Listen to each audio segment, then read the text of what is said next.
शिवसेनेचे नेते आणि माजी आमदार रवींद्र धंगेकर आपल्यासोबत आहेत. काल तुम्ही रात्री एक ट्विट केलेलं आहे आणि त्या ट्विटमध्ये तुम्ही असं म्हटलात की भाजपचे नेते जे आहेत ते शिवसेनेचे नेत्याविरुद्ध आक्षेपार्ह विधान करतायत. मात्र त्या नेत्यांनी लक्षात ठेवावं की मुख्यमंत्री एकनाथ शिंदे असताना जी राज्यामध्ये लाडकी बहीण योजना सुरू झाली, भाजप जी सत्तेमध्ये आलेली आहे ते एकनाथ शिंदे यांनी सुरू केलेली लाडकी बहीण योजनेची कृपा आहे.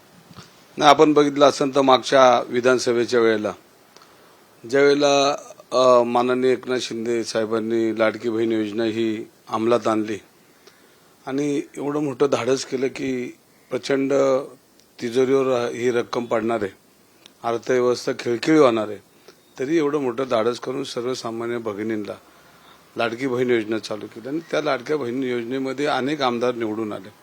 त्यामध्ये आपण बघितलं असेल तर महाराष्ट्राची सत्ताच आली एकनाथ शिंदे साहेबांमुळे आणि त्यामुळे ही जी बसलेत ही सगळी एकनाथ शिंदेंनी घेतलेल्या निर्णयामुळेच लाडकी बहीण योजना आणि काही समाजोपयोगी जी त्यांनी योजना आणल्या त्याच्यातून खरं श्रेय हे एकनाथ शिंदे साहेबांना जातं.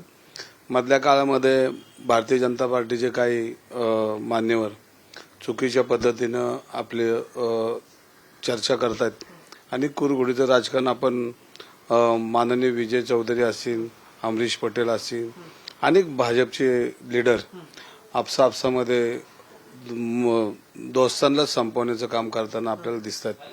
तर दुश्मनाला संपवण्याच्या आधी मित्रांना संपवण्याचा कारभार हा काय मंडळी ह्या ठिकाणी करतात. माननीय उदय सामंत साहेबांच्या विरुद्ध जी गरळ ओकली ती योग्य नाही. आज आपण बघितलं असेल तर उदय सामंत साहेब ह्या मंत्रिमंडळामध्ये 18 तास काम करणारा मंत्री म्हणून त्यांची नोंद घेतली जाते.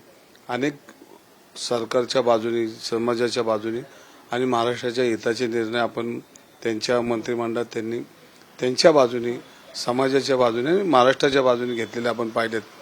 आणि अशा पद्धतीनं जर ही लोक गरळ ओकत असतील तर यांना संबंधित त्यांच्या नेत्यांनी किंवा त्यांच्या जे काय प्रमुख असतील त्यांना समज दिली पाहिजे. नुसतंच शिवसेनेचे नाही, त्यांच्या पक्षातल्या बी लोकांवर आपण बघितलं असेल तर महिला भगिनी बी सोडल्या नाहीत त्यांनी. म्हणजे अशा पद्धतीचं राजकारण करत असताना ही सगळं कुरघोडीचं राजकारण थांबवलं पाहिजे. आणि एखाद्यावर टीका करताना तुम्ही असं म्हणालात की दुश्मनाला संपवण्याच्या ऐवजी मित्राला संपवलं जाते, म्हणजे भाजप कुरघोडी करते का शिवसेनेच्या बाबतीत? नाही, आता ह्याच्यावरून आपल्याला दिसतंय, हे सगळे जे बोलतात ह्याच्यावरून आपल्याला दिसतंय की भाजपचे काही लोक ह्याच्यामध्ये कुरघोडीचं राजकारण करतात. त्याला मला स्वतःला त्याचा फटका आहे, पण तरी मी काय समजून घेतो. पण एखादा मंत्री जर चांगलं काम करत असेल तर त्यांच्याबद्दल असं बोलणं योग्य नाही. आणि त्यांच्या डोक्यात असेल लाडकी बहीण योजनेमुळे निवडून आले तर ही योजना माननीय एकनाथ शिंदेंनी त्यावेळेला मुख्यमंत्री असताना ही योजना आणली. त्याच्यामध्ये मित्रपक्ष होते, आपण बघितलं असेल, त्यांनी विरोध केलेला होता अंतर्गत की एवढी मोठी अर्थव्यवस्था ही महाराष्ट्र सरकारच्या तिजोरीवर भर पडेल आणि त्याच्यामुळं त्यांनी ह्याच्यामध्ये धाडसी निर्णय घेऊन सर्वसामान्य भगिनींना ह्याच्यामध्ये त्यांच्या संसारासाठी, त्यांच्या मुलाबाळांच्या शिक्षणासाठी, औषध उपचारासाठी म्हणजे जी काही रक्कम जी येईल त्यात त्यांनी म्हणजे भाजप जी राज्यामध्ये सत्तेमध्ये आलेली आहे ते एकनाथ शिंदे यांनी जी लाडकी बहीण योजना सुरू केली त्याची ही कृपा आहे. आपण बघितलं असेल तर प्रत्येक मतदारसंघात 25,000 महिला भगिनी ह्याच्या लाडक्या बहिणीला पात्र झाल्या होत्या. त्यांनी 20,000-30,000 महिलांना त्यांनी पैसे दिले आणि त्याच्यामुळेच महिलांनी एक सन्मान म्हणून एकनाथ शिंदेंनी साहेबांनी जो निर्णय घेतला त्याच्या पाठीशी उभं राहण्याचं त्यांनी उभ्या राहिल्यात आणि त्यामुळे ही सरकारने सत्ता आली. त्यामुळे सगळंच हे शिंदे साहेबांना आणि ही सरकार माननीय एकनाथ शिंदेच्या धाडसी निर्णयामुळे झालेलं आहे. आता तुमचं काय मागणी आहे? तुम्ही रवींद्र चव्हाणांकडे मागणी केली की भाजपच्या नेत्यांना समज द्यावी, अन्यथा आम्ही सुद्धा भाजपच्या काही नेत्यांचे कारनामे समोर आहोत. नाही, याच्यामध्ये जर आपण बघितलं असेल तर रोज एक भाजपचा नेता गरळ ओकतोय. त्याच्यामध्ये गणेश नाईक असतील, बाकीचे हे असतील आणि ते वैयक्तिक दोष करताना आपल्याला राजकारणात दिसत आहेत. आणि त्यामुळं जर असं असेल तर मग आम्हालाही काही गोष्टी बोलावं लागतील आणि मग त्याची नोंद चव्हाण साहेबांनी घेतली पाहिजे, वरिष्ठांनी घेतली पाहिजे की तुम्ही हे सगळे लोकांना आता तुम्ही थांबवा आणि अशा पद्धतीनं राजकारण करताना तुम्ही जवळच्या लोकांना त्रास होईल असं वक्तव्य करू नका. आता मग तुमची मागणी काय असणार आहे? म्हणजे की रवींद्र चव्हाणांकडे तुमची मागणी काय की भाजपच्या हे नेत्यांनी वक्तव्य थांबवावी की मग भाजप तुमच्या विरोधामध्ये जे कुरघोडे करतात त्या कुरघोडे थांबवले जातात? नाही, सगळं जे काय चुकीचं चाललंय हे थांबवलं पाहिजे. मित्रांना मित्र म्हणून जपलं पाहिजे, मित्रांना दुश्मन म्हणून त्यांच्याकडे बघितलं नाही पाहिजे. आणि मित्र जर असतील, तुम्हाला वाटत असतील किंवा आहेत, तर त्यांच्यावर कुरघोड्या नाही. म्हणजे भाजप शिवसेनेला संपवते मग असं म्हणायचं का? नाही, ह्याच्यामध्ये कोण कोणाला संपवण्यापेक्षा चुकीच्या पद्धतीने जर तुम्ही समाजापुढे मांडणी केली किंवा जे काय तुमच्या डोक्यातले चर्चा असतील किंवा का असतील, ह्या सार्वजनिक ज्या वेळेला होतात त्यावेळेला म्हणजे तुम्ही किती बेशिस्त वागता किंवा तुम्ही बघितलं असेल त्याच्यामध्ये काय नुसतंच उदय सामंत साहेबांचं ऍक्टिव्ह नाही, भारतीय जनता पार्टीच्या महिला भगिनी असतील, बाकी त्यांच्याबद्दल आक्षेपार्ह ते विधान त्यांनी केलेले. म्हणजे हे सगळं जी लोक अशी करतात त्यांना खड्यासारखे बाजूला काढले पाहिजे. पुण्यातला एक प्रश्न आहे. गेल्या काही दिवसांपासून पुण्यातल्या खड्ड्यांवरती बरीच चर्चा होते.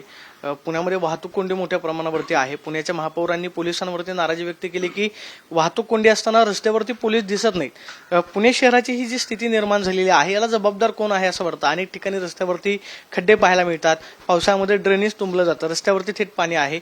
या स्थितीला जबाबदार कोण आहे? महापौरांनी असं म्हटलं की ज्यावेळेस वाहतूक कोंडी होती त्यावेळेस पोलीसच रस्त्यावर दिसत. बहुतेक महापौर विसरलेल्या दिसतात. त्या भारतीय जनता पार्टीच्या तिकिटावर निवडून आलेल्या आहेत, उमेदवारी तिथनं त्या जिंकलेल्या आहेत. आणि त्यांना हे विसरले दिसतं की पोलीस खातंच आहे त्यांच्याकडे. आणि त्यामुळे त्यांनी नाराजी व्यक्त करण्यापेक्षा त्यांनी वरिष्ठांशी बोलून ह्याच्यावर तोडगा कसा काढता येईल ह्याच्यावर त्यांनी प्रयत्न केला पाहिजे.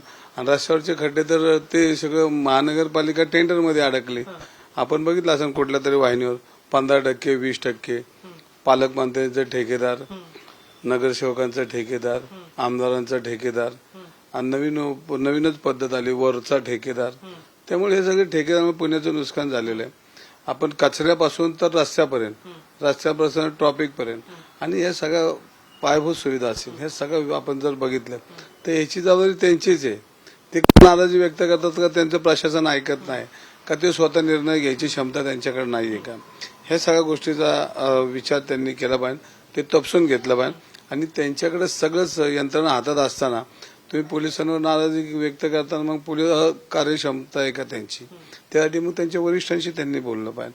पण जाहीर बोलताना आपण कुठं आहोत हे बी त्यांनी शोधलं पाहिजे. आणि या सगळी जबाबदारी महापौर नात्याने त्यांची. कारण शेवटी त्यांच्या हातामध्ये पेन आहे. तो पेनाचा उपयोग ते एक तर म्हणतील मग मी हे जर हे सुरळीत होत नसेल तर मी 8 दिवसात बाजूला जाईल, हे होऊ शकतं. पण ते खुर्चीवर बी चिकटून बसायचं आणि परत पुणेकरांना बी मी स्वतःची बाजू किंवा स्वतःचं प्रमाणपत्र द्यायचं की असं का होतं, तर तुमची जबाबदारी. आपण पाहतोय की राज्यामध्ये भाजप जी सत्तेमध्ये आलेली आहे, एकनाथ शिंदे मुख्यमंत्री असताना त्यांनी जी लाडकी बहीण योजना सुरू केली ही त्याची कृपा आहे, अशा आपण पाहतोय की प्रतिक्रिया रवींद्र धंगेकरांनी दिल्यास पाहायला मिळते. Camera person Vicky Chavan, Pradeep Kapse, TV9 Marathi, Pune.